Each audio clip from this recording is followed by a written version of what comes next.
guys, what is up? Welcome back to another video. Today you join me with the Cupra. I'm just going to take you for a little bit of a drive today. Please don't expect any kind of like crazy driving today. Just going to go on a nice slow cruise. I literally had this thing washed a few days ago and yet here we are. It snowed yesterday, would you believe, in April. So yeah, we're just going to go on a little bit of a cruise today. It's Saturday and it's the first time that I've had a chance to go out for a drive in a little while. So let's get in and get it done.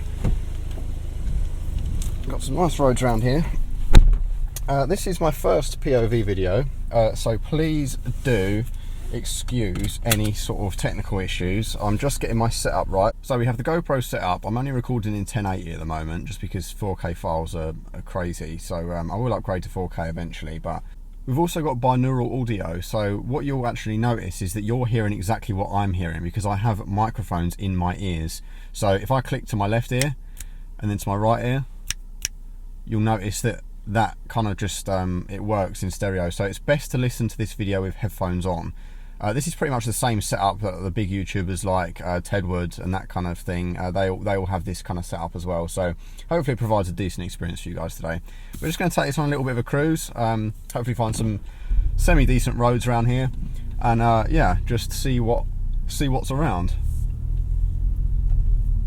Probably going to get some funny looks. I've never done a POV video before, and I can imagine that you're going to end up with quite a few people looking at you a bit funny because you've got a camera strapped to your head. But you know, it is what it is. We've got the sport information up on the display here, which kind of gives you real-time info about the turbo pressure, G meter, and kind of your power output in kilowatts, which is quite interesting. It's kind of a cool thing to have there if you're not doing anything else. Normally, of course, I'd have the radio on or something, but for purposes of the video, we're not going to do that. So, yeah, the weather's been a bit funny here recently, and I do apologise as well for not doing many videos as of late. I've actually been quite unwell. I had an issue where I just kind of kept passing out, and yeah, a very strange situation, but thankfully things are getting more under control now. Obviously I didn't really want to be doing lots of driving in that situation, so I wanted to make sure that my health came first. Oh, that's nice. Was that an M4? It had the dealer plates on, so you always see some interesting cars around here. So let's just go on a little cruise up here. I'll take it round the roundabout, come back, and then we'll find some little country roads and stuff to go down. It's quite a windy day today. I do have wind muffs on this microphone, but I don't know how well they'll fare if I crack the windows, but I'll see what I can do a little bit further into the drive. So yeah, the Cupra then, really enjoying it still. It's a great daily. I was chatting to my friend Ryan yesterday evening about, he's got an S3 saloon, and obviously the S3 and the Golf R are kind of the more do-it-all options, because when you get in one of these, you've got the front-wheel drive, and the front-wheel drive is good. It's good fun in the corners, and we'll demonstrate a bit of that shortly. But it's one of those things, like in the winter it's not so good. On a wet day you're not going to put that power down, or if it's snowing, you know, this thing's useless in the snow. Having sort of 300 horsepower to the front wheels is really not practical at all. And then you've also kind of got a situation where it's not going to perform so well off the line at lights and stuff like that. So, you know, it's kind of one of those things. You get some trade-offs. I do think that this is kind of a more fun and engaging car. I've driven plenty of S3s and Golf Rs, and they can be a little bit kind of same old same. You know, there's not much driver involvement in those. They are very much point and shoot weapons, which is great as a daily. You know, if you want a daily, then that's a good thing. And I would say that this is great as a daily as well, because it is a practical hatch at the end of the day, but it's got some nice features that make it look pretty, and of course a lot of power to boot as well, and you can kind of hoon it when you want to. You'll see on the display here that 29.3 mile per gallon I've got here, which is good going really. Let's pick the pace up a little bit here. We've got national limit, so that was probably only a third throttle, if that. Interestingly, you can see the little ring around the mile per gallon there. As I apply throttle, you can see that going down. So it's almost like in a BMW, you've got that real-time MPG kind of gauge of where your throttle modulation is.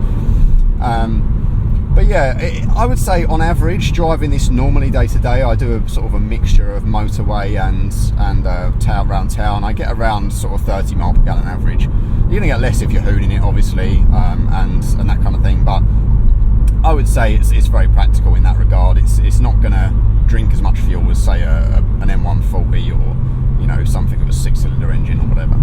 So it's it's nice in that regard, but the performance is there where you want it.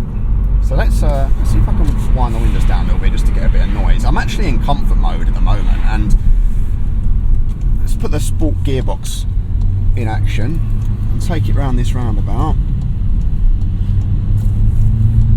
So it tries to wash out a little bit.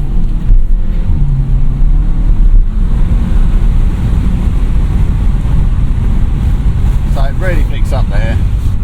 You probably heard a little bit of the exhaust as well, which is nice. Yeah, it's the thing is with this OPF or GPF car, you don't get as much exhaust noise by any stretch of the imagination. You do in sports mode though get some of that kind of the gearbox farts, like the DSG farts and that kind of thing. So at least that's nice. But yeah, it does try and wash out a little bit being front wheel drive, but that does provide a bit more driver involvement, I find.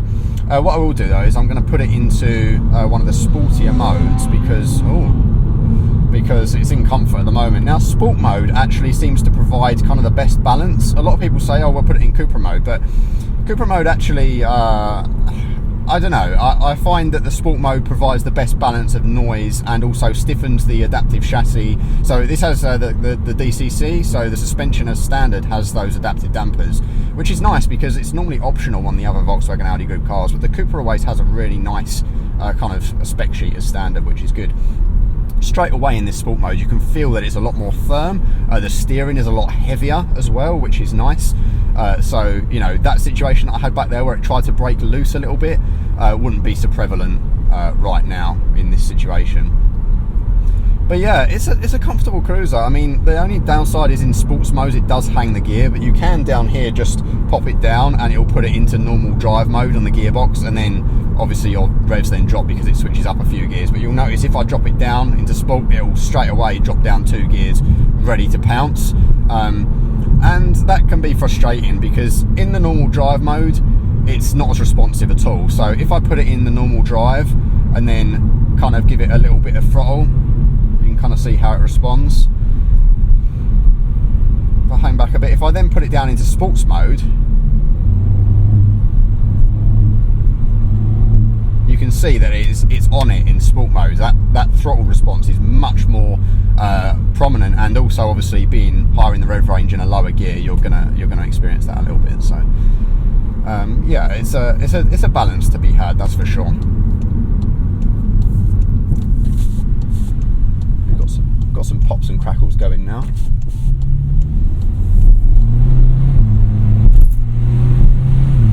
Broke traction a little bit there. I'm going to try and keep wind noise to a minimum. And we've got to be sensible on these roads here. They can be busy at these times.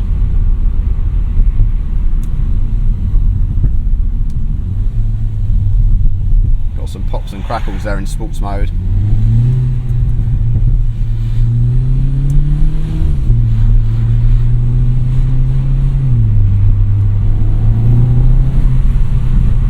Really pulls, you get a nice bit of thrust. You probably see the boost kicking in as well.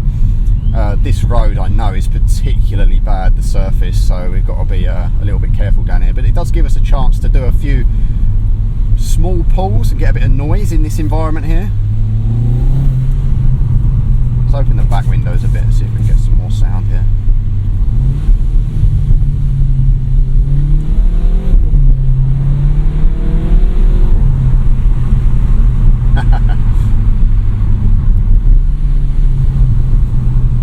Definitely not as much noise as you would get on the previous gen cars. This one also has a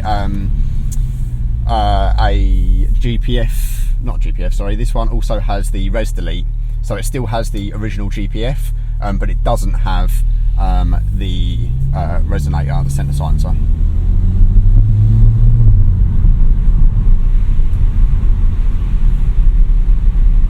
What is annoying as well is that I don't have a lot of these roads local to me. Where I am now is, you know, well over half an hour away from home, and I don't have any country lanes or roads near me at all really that are like this, which is a shame really, because it is nice to be able to get out and have a little blast. you know, as I say, I'm not going full Colin McRae today. The visibility is not great with this direct sunlight. I'm also still not feeling 100%, so you know, I don't want to be driving crazy. But yeah, I just wanted to get out and test the format, really, see what you guys think about POV. Do you enjoy the content in POV? Like, a lot of people do these videos and I love watching them. I love watching the POV content from other YouTubers, so it's always nice to delve into something a little bit different from what you're doing normally. I'm also going to SMMT, the test event, this month, which basically is a big event for all the manufacturers to come together and showcase their new cars and what they've got going on. So it's a good opportunity for me to go and meet with some manufacturers to get some new review samples. Obviously I'm getting some, trying to get as many new car reviews in as possible now. I'll tell you what, I'm actually going to use this opportunity to turn around here because this particular road comes out in a location that's not going to be particularly useful for what I want here. So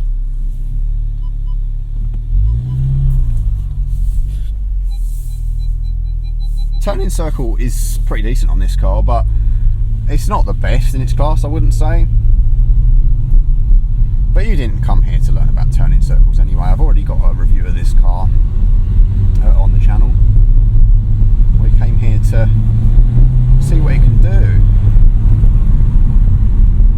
don't know what happened to that van that was behind me. He kind of just disappeared into the ether. I must have gone into one of the properties down here. Now see, these roads are cool and everything, but I'm very grateful that this car isn't lowered.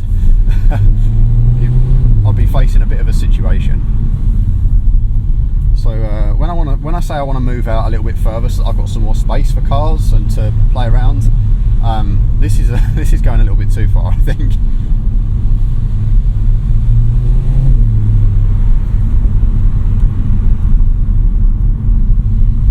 Getting back to the slightly rougher stuff now.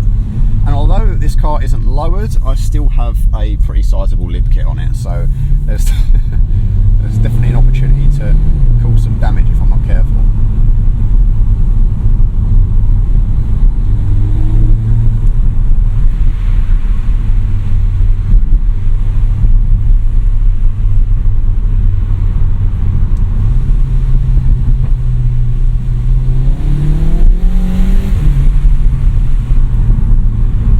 One thing I'm not too keen on is the paddles in this car. They have improved them on the slightly newer cars. Yeah, if I blip the throttle, you can get some of that noise at the back.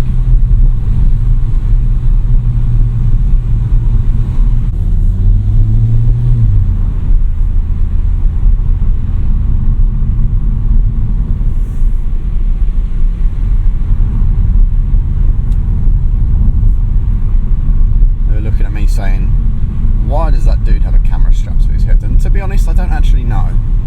The things we do.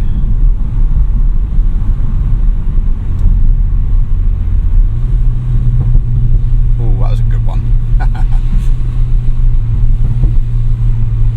There you go. No, it's a bit warm.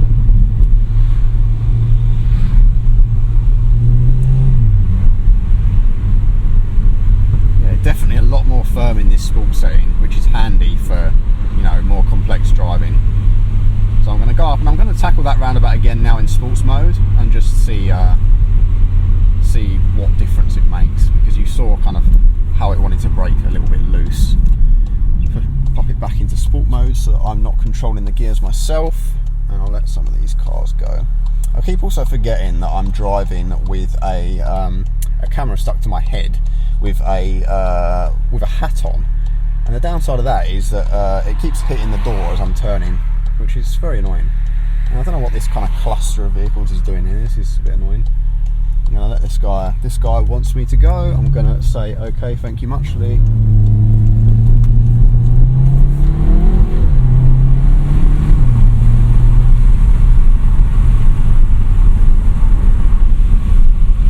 And I apologise for the wind noise.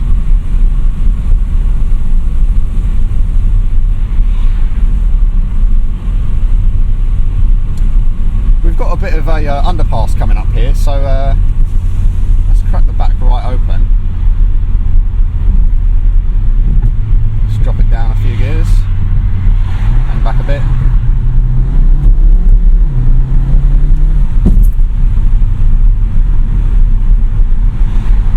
Yeah, it picks up really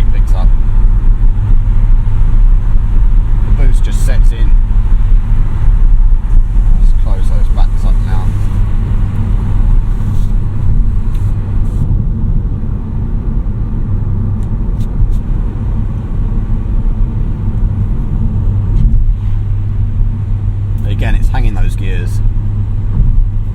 But yeah, tell me what you guys think of the POV. I literally just wanted to come out to test the format today, just see what you guys think of it, see if you enjoy it. Obviously I'll go out and do some more complex drives when I've got more time, when I'm feeling a bit better, and also in some other cars as well. We've got some cool stuff coming up. My friend Joe, who you've probably seen on the channel before, he's the one with the Golf that we put the Dark Side Developments intercooler on. He actually went out and bought himself an Aston Martin, so going to be checking that thing out, which will be really cool. And I've got a few other decent cars booked in as well. Hopefully we're going to be taking a look at an RS6 very soon, and also a W204 C63. So there's that coming, which should be interesting.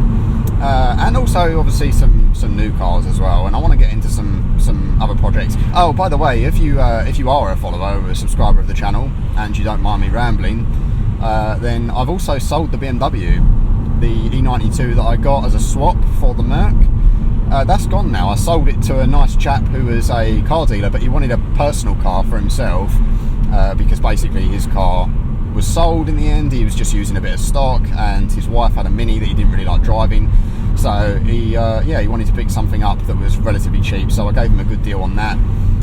And yeah, that is now gone. So I'm literally down to this. So I do need a project car, but you know, life gets in the way with these things. But summer's here, so we want to make the most of it, right? Right, sport mode. Let's see. There we go. It's still understeering there. Still, there we go. There we go. Yeah, that really flew then. And you heard under pressure.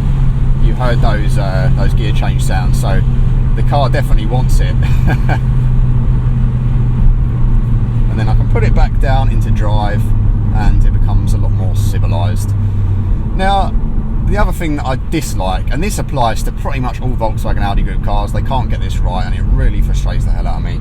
Down here you can see, it's probably small on your screen, but if I move this across, I've got manual mode as like a sequential shifter here, but up is up and down is down, and that's not the way it should be. In real racing cars it's inverted, because as you're going back you want to be pulling to change up, and as you're braking and going forward you want to be pushing forward to brake, and obviously you can't do that in this car.